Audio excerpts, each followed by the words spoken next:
Премиерот Мицковски се врати. По еднонеделното отсуство, кое опозицијата го проследи со шпекулации и иронија, денеска самиот објасни каде бил и што правил. Не политичка мисија, туку како што вели научно-образовна екскурзија во Белгија со своите два сина. Мицковски понуди детален патепис, набројувајќи ги градовите што ги посетиле, раскажувајќи како ја откривале нивната историја, култура и знаменитости. А сето тоа според премиерот е дел од еден негов родителски принцип, барем еднаш годишно, воспитувањето на синовите да го пресели од дома директно на европски терен.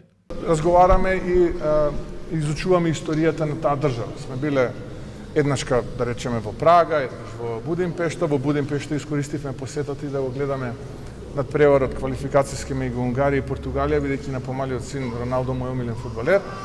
Потоа еднашка бевме во Виена и оваа година немавме таква можност, затоа што сум јас виновен. Оваа пролет јас немав некако можност да поедам. Јас не сум љубител на ние големи одмори со солена вода, со песочни плажи и така натаму, и рековме екскурзијата да ја прошириме и да тоа биде научно-образовна екскурзија во Белгија. Политика, тврди Мицковски, во Брисел немало, но имало бизнис.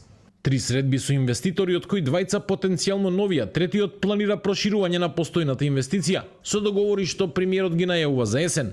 А деталната тура низ еднонеделното отсуство ја сервираше и како одговор до опозицијата, која според него била прилично иронична и очигледно многу љубопитна. Но од СДСМ премиерскиот патепис го прочитаа со поинаква политичка географија. За нив спорно е дали зад приватното патување се криеле разговори за државни прашања надворот во обичаените институционални канали. Затоа од опозицијата денеска не прашуваат само каде бил премиерот, туку пред се во чие име и за што разговарал.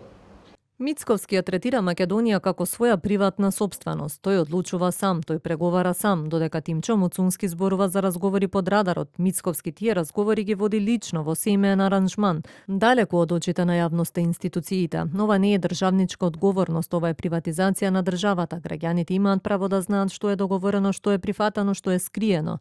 Македонија не е приватна фирма на Мицковски, ако тој ја гледа така, и незината иднина не се договара на семејни екскурзии.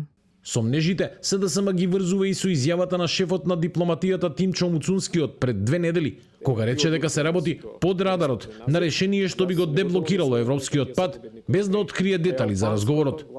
Од тогаш опозицијата зборува за тајни преговори, додека Муцунски деновиве возврати дека тајни разговори нема и дека никогаш не кажал такво нешто.